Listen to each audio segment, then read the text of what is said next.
نبی کریم صلی اللہ علیہ وآلہ وسلم نے ارشاد فرمایا، میری امت کے تمام لوگوں کے گناہ بخش دیے جائیں گے سوائے ان لوگوں کے جو گناہ کر کے لوگوں کو فخر سے بتائیں کہ ہم نے یہ گناہ کیا۔ رسول اللہ صلی اللہ علیہ وسلم نے فرمایا کہ جس نے سورہ بقرہ کی 2 آخری آیتیں رات میں پڑھ لیں وہ اسے ہر آفت سے بچانے کے لیے کافی ہو جائیں گی۔ رسول اللہ صلی اللہ علیہ وآلہ وسلم نے فرمایا، روٹی کی عزت کرو کیونکہ اللہ تعالیٰ نے اس کو عزت دی ہے۔ نبی کریم صلی اللہ علیہ وآلہ وسلم کا ارشاد گرامی ہے، ہر بندے کو اللہ تعالیٰ کا پیغام ہے کہ اے ابن آدم، تو میری ضرورت مند بندوں پر اپنی کمائی خرچ کر، میں اپنے خزانہ سے تجھ کو عطا کروں گا۔ رسول اللہ صلی اللہ علیہ وسلم نے فرمایا، دعا نفع پہنچاتی ہے اور ان بلاؤں کو ٹالتی ہے جو نازل ہو چکی ہے اور ان بلاؤں کو بھی جو ابھی نازل نہیں ہوئی، اس لیے تم لوگ دعاؤں کا اہتمام کرو۔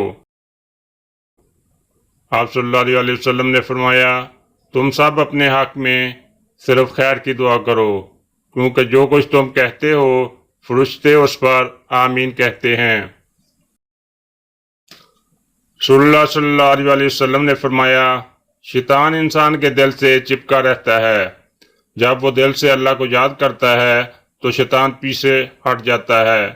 اور جب وہ ذکر اللہ سے غافل ہوتا ہے تو شیطان اس کے دل میں وسوسے ڈالتا ہے۔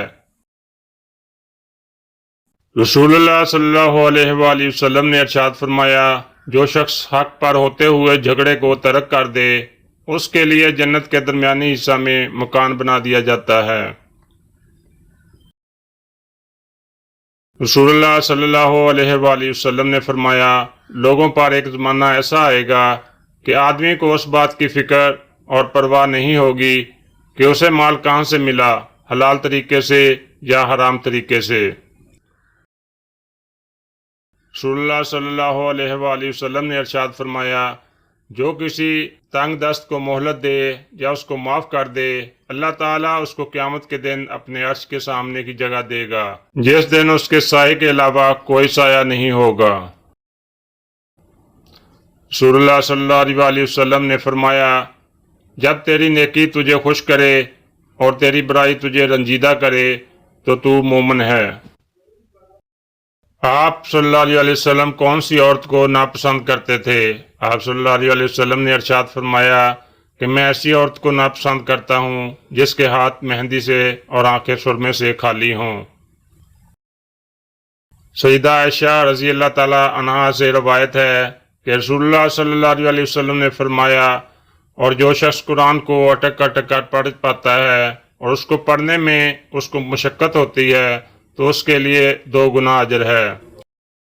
حضرت محمد صلی اللہ علیہ وسلم نے فرمایا،